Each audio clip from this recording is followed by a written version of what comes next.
DM साहब को ज्ञापन देने आए थे? जी, मैं डीएम साहब के पास अपनी फरियाद लेकर के आई हूँ कि रोज प्रतिदिन में मुझे मानसिक रूप से टार्चर किया जा रहा है। मेरे परिवार के खिलाफ में षड्यंत्र रचा जा रहा है, मेरे खिलाफ में षड्यंत्र रचा जा रहा है। और ये षड्यंत्र के सूत्रधार जो है वो आदरणीय हमारे पूर्व सांसद सुब्रत पाठक जी, जिन्होंने हमारे गेस्ट हाउस को लेकर के हमें ये कहा कि हम भूमाफिया हैं। मैं आप सब लोगों को ये बात को अवगत करा देती हूँ कि हमारी जितनी भी जमीनें हैं 35-40 बीघे से ज्यादा जमीन नहीं, और जिसमें हम मेरे खुद के नाम पे सिर्फ 3 बीघे जमीन है। और 3 बीघे जमीन वाली महिला कैसे भूमाफिया हो सकती है? और 35-40 बीघे की जमीन में हम मेरे ससुर साहब, मेरी सासू माँ, मेरे हस्बैंड और मेरे देवर देवरानी 6 लोग आते हैं। इतनी सी जमीन में कैसे लोग भूमाफिया हो जाते हैं? जो ये बड़ा उससे कह रहे हैं कि चपुन्ना के भूमाफिया। और रही बात मेरे गेस्ट हाउस की, राधा रानी गेस्ट हाउस की, तो आज इन्हें ये पर लग रहा है कि वो हमने सरकारी भूमि में बनाया है, अवैध जमीन पे कब्जा किया है।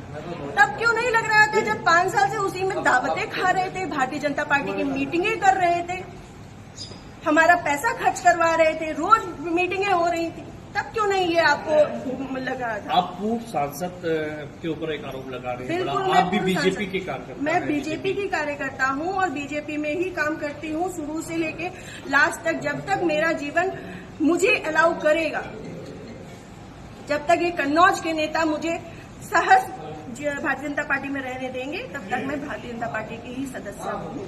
पार्टी में आपने इसकी उच्च पद पे लोगों से शिकायत की है? मैंने ये इस विषय के बारे में यहाँ से लेकर प्रदेश अध्यक्ष तक को सबको सारी बातें पता है, और आज से नहीं पता है, ये पिछले 2 सालों से पता है।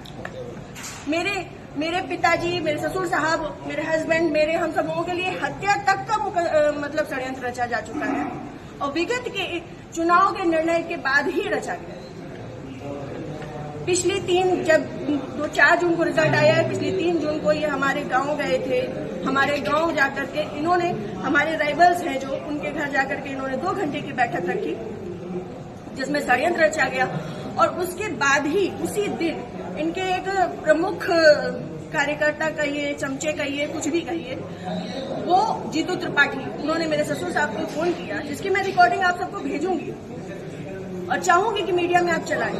उन्होंने मेरे ससुर साहब को धमकी दी कि अगर चपुन्ना चुनाव नहीं जीता तो आपको 4 तारीख के बाद देख लिया जाएगा। उसके बाद से ये सारा षड्यंत्र रचा गया। क्या चुनाव हरवाने में आपका भी श्रेय जाता है? मैं भारतीय जनता पार्टी तरीके से वो आरोप लगा रहे हैं क्या? वो कुछ भी कहे, वो तो ये भी कह रहे हैं कि भाई नया त्रिपाठी ने 20 लाख रुपए ले लिए थे सपा से। वो तो उनका मुंह है, कुछ भी कह सकते हैं। पर मैं भारतीय जनता पार्टी की कार्यकर्ता हूँ और सभी लोग सोशल मीडिया जानते हैं, चलाते हैं, सभी लोग मेरी आईडी में देख सकते हैं कि मैंने किस तरीके से काम किया है। मैं सुब्रत पाठक के लिए काम नहीं करती, मैं भारतीय जनता पार्टी के लिए काम करती हूँ। आपने प्रशासन और पुलिस से शिकायत की इस बारे में? जी, मैंने पिछली 25 तारीख को प्रशासन पुलिस से शिकायत की थी, जिसमें सीओजी की टीम गठित है और अभी तक कोई भी पकड़ा नहीं गया। क्या मानती है पुलिस, प्रशासन और पुलिस दोनों लापरवाही कर रहा है? संभवतः हो सकता है, क्योंकि जिस हिसाब से अब दिन बीतते जा रहे हैं तो मेरा भी सब्र का पैमाना टूटता जा रहा है, और मुझे, मेरे परिवार को बहुत ज्यादा खतरा है इन लोगों से जो हमारे दुश्मन हैं। चूंकि सुब्रत पाठक जी ने, हमारे जो राइवल्स हैं, सभी आजीवन कारावास के मुजरिम हैं। सभी आजीवन कारावास के मुजरिम हैं। मैंने इसमें लिख के भी दिया है, संदीप तिवारी, प्रदीप तिवारी, मनोज अग्निहोत्री, ये बलात्कारी केस के और आजीवन कारावास, गैंगस्टर, इन पे सब तरीके की धाराएं लग चुकी हैं इनमें, ऐसे लोगों के साथ में। और जिसको इन्होंने हम लोगों की सुपारी दी है, अखिलेश यादव उर्फ छक्की, वो इनके, हाँ, यहाँ खटिया का ही निवासी है, गांव झहुआ है उसका।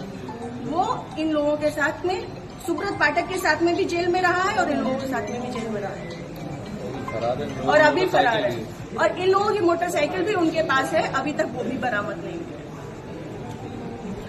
ये लोग सिर्फ मेरा मानसिक, शारीरिक और चारित्रिक शोषण करते आ रहे हैं 2 साल से। मैं 3 साल से मैं बहुत ज्यादा परेशान हो चुकी हूँ।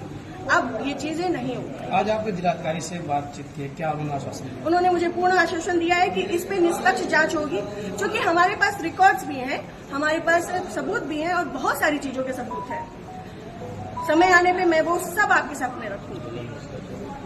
जिले में जो भी भ्रष्टाचार हो रहा है, जो जिला पंचायत में भ्रष्टाचार हो रहा है, जो ब्लॉक प्रमुख में भ्रष्टाचार हो रहा है, ब्लॉक में भ्रष्टाचार हो रहा है, वो सारी चीजें मैं आप सब लोगों के सामने रखूंगी। अगर आपकी सुनवाई आज नहीं होती तो आगे क्या कदम उठाएंगे आप? मैं आप लोगों का सहारा लूंगी और आप लोगों का सहयोग, मुझे पूर्ण विश्वास है कि मेरे साथ हमेशा रहेगा और मैं इस पे अपनी अंतिम सांस तक अब फ्रंट के पैमाने में आकर के लड़ूंगी। Thank you.